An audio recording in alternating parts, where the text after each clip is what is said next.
Alright, the reason I was recording before, I wasn't really ready to record. I just kind of opened record because I didn't know there was going to be any kind of cutscene or anything. I just didn't even know there was going to be a quest following the mission table. One of my guildies said, "Oh, hey, there's a quest. Did you see it?" Well, no, I didn't. So I did it, opened up OBS to record just in case there was anything juicy to talk about. There wasn't a full-fledged cinematic, but there was a little cutscene, and holy crap. Like, alright, first of all, thank God that Baine is not dead. But our poor Stormcaller, the poor guy Zelling that helped us out, he was killed, even though Baine said, no, it was me. Whatever.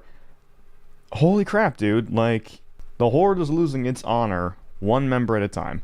And the reason I say losing and not has lost is because I'm standing right next to Mr. Eitrigg, one of the original, oldest, current living member of the Horde who embodies honor. And I know honor is the word that gets thrown around left, right, and center to the point where it's probably exhausting, but this Horde was founded upon those morals, those values. Thrall's Horde, Vol'jin's Horde, Cairn's Horde were founded upon the values and morals of the old Horde, minus the demon blood and the bloodlust.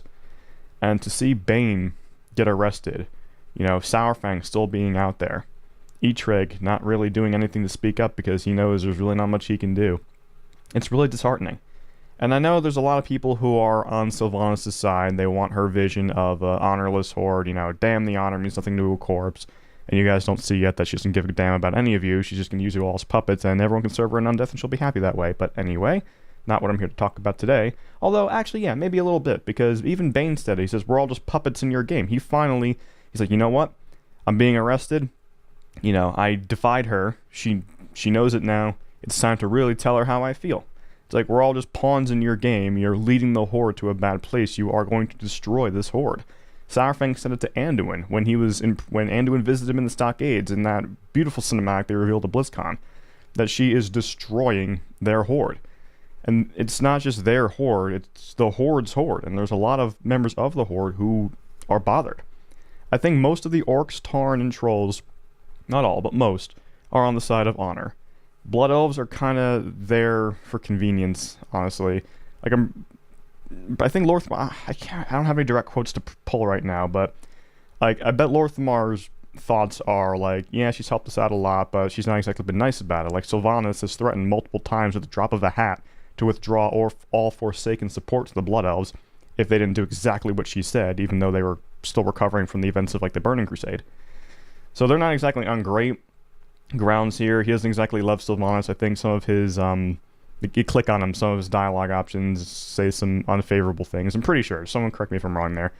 So the Blood Elves, like, they don't know what to do. They're kind of trapped in limbo here. The Goblins only care about money. They'll go where the profit's at, and if Sylvanas is raking in the dough and getting things done, they'll stay with her. And of course, her loyal Forsaken, for the most part, will stay with her. Lillian Voss doesn't like her, but like even her own Forsaken, some of them aren't a fan of hers. The fact that some of Sylvanas' own Forsaken don't even like where things are going and don't even respect her. Lillian even said it doesn't take a prophet to know what Sylvanas really wants. And honestly, like, I know a lot of people love Sylvanas. I loved past tense Sylvanas. I've said this multiple times. Warcraft 3 through Wrath, she was one of my favorite characters. I gushed whenever she did something awesome on the big screen. Or the monitor screen, I guess. But like Garrosh, she was just taking a step too far. Granted, they're doing more things with her, but it's worse. Like, she's really, you know, she does not represent the true Horde and what the Horde should be. And a lot of people believe that. And if you respect her vision, and okay, cool, I respect different opinions, but at this point, I know it kind of goes against WoW to have a third faction, but why not just have a third faction? And if that's the case, Sylvanas is too much of a threat to everybody. If she's not allied with one side or the other, then she'd have to be taken care of either way anyway. Sylvanas is a threat, and she doesn't really give a damn, alright? She blighted her own troops in the Battle of Lordaeron without a care, and ignored Saurfang's orders, you know, or tried to overshadow Saurfang's orders to help the wounded. She said, nope, just kill everybody. She doesn't care. She res them all as undead, you know, not even mindful Forsaken, just skeletons. You know, what's the difference between her and the Lich King in that regard? She doesn't care. So long as everyone serves her in death, so long as she has puppets, so long as she has arms to obey her, she does not care. I'm sorry. that's just the way it is. Do we see Sylvanas care at all? Even in the Battle for Lordaeron cinematic, where she was talking to Thanos and said, "You know it must be done. Now go, my champion." Like, the way she looked at him, like, yeah, he had a bit of emotion because, you know, that's his Banshee Queen. You know, he's always been a bit of a cuck to her, and he's always loved her. But the way she looks at him, it's like he's like her prized show dog. You know, not like a real companion. Like, yeah, that's my look at what I made. Look how cool he is and how good that reflects on me. Ooh, what an awesome instrument he is. You know, and every now and again they'll have a nice little quip with each other, but even the Thanos, her champion, does she really seem to care all that much? That's up for interpretation. And that whole mantra of not caring really, like, about your people, and like only caring that if your people, you know, kneel to you and that your enemies fear you, that's really not quite what the Horde is about. Like, yeah, maybe enemies fear you, but like, the Horde's a family. Like, I know we've grown from the days of Classic and Warcraft 3 where it was just a ragtag band of, you know, rejects and, you know, misfits trying to find their place in the world and uniting because of it. We've grown since then, alright? We've merged with the Zandalari Empire, an empire by many regards greater than any empire that's come since. But and that's another thing that kind of pissed me off. I think I talked about this briefly in my last video, but the fact that Sylvanas was, like, kind of getting pissy about Talanji, oh, she thinks to summon me? Oh, we're equals? Like, oh, she's allowed some posturing, I guess. Like, her blood, like, not her, but, like, her bloodline's lasted thousands of years. She is the queen of, like, one of the greatest empires to have ever existed on Azeroth. And, like, you think you're, like, superior to her, or, like, you're not even equal. Like, so Talanji, and, like, acknowledges her as an equal for the sake of respect, and yeah, the Horde did do a lot for the Zandalari, and they probably would have been overcome by the Alliance if they weren't helped by the Horde, but still, Sylvanas has a lot of fucking attitude, and some real fucking cojones, you know, and all this stuff that she's doing, and don't get me wrong, I love a leader with balls. Garrosh during the Cataclysm, I thought was fantastic, because he did some things, some questionable things, but he still maintained honor, and he still knew where to draw a line. He threw not Cromush. Was it Cromush? It was a different guy. He threw his general off a mountain. Cromgar. It was Cromgar. He cited Saurfang's honor, no matter how dire the battle, never forsake it, and then throws Cromgar off a bridge. And then, granted, his writing went in a weird direction, Mr. Pandaria. I still don't really know what to think of that. But I'm rambling. The fact is, one member at a time, the Horde is losing its honor. Not because it's losing it, not that every member is losing a moral standpoint, but the fact that the main members of the Horde who embody the honor are being lost. Whether they're being, you know, exiled, or whether they're deserting, or whether they're being imprisoned. This new Horde is not the true Horde. And if you like this new Horde, that's fine, but the fact is, it's not the true Horde. And that I'm really hoping that sooner or later at some point there's one of my predictions, because we've had choices with the Saurfang quest and with the Baine quest. Our choices have mattered.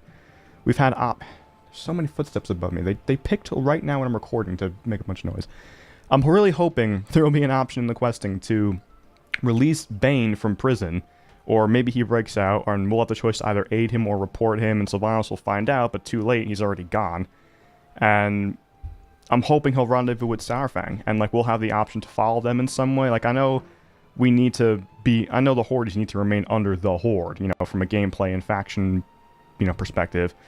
But story-wise, I'm hoping that we can choose to, like, agree with them or disagree with them, and I'm just really hoping that the Horde comes back and just does something, like, either, whether it's Saurfang or Baine, or even Thrall, I know that'll trigger some people, or even the Spirit of Vol'jin. One of those guys is coming in, saying, like, I'm going to right the wrongs, or I'm going to do what needed to be done a long time ago, or something, and they will have her step down, and I don't see her stepping down. Or if she does step down, she'll pretend to go along with it, and then unleash some horrible plan later, kill one of those 4 guys, or 3, because Vol'jin's technically not alive, and then that'll spark another massive conflict, and then it'll just get dragged out for a long time, because as much as I don't like Sylvanas, she is very smart and very crafty and very dangerous. Makes for a pretty cool villain, and one that's really hard to like, which again, makes her a cool villain. But, again, apologies for the rambling, but she's taken the Horde to a place where they can't even really be recognized as the Horde anymore.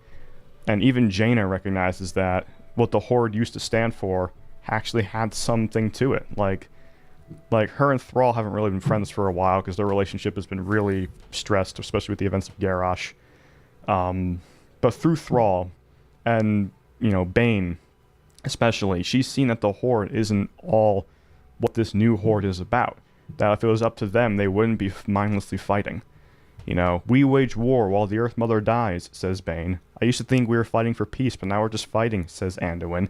We just defeated the Legion. There's no reason for us to be fighting. I don't care how Sylvanas rationalized it and say, oh, we won't be able to keep the peace. That doesn't mean you stop trying. But I've kind of gotten in circles a couple times at this point. Now I'm just citing other things I've said in the past. That's my 2 cents on it. The Horde is losing its honor, one member at a time, and I'm not okay with it. I might be slightly alliance biased, but I am a Horde at heart, dude. Thanks for watching, thanks for listening to my ramblings for however long this was, and tell me your opinions down below, and until you see me again, live well, my friends, and follow me on twitch.tv/agentanalyst. I do stream sometimes. See ya!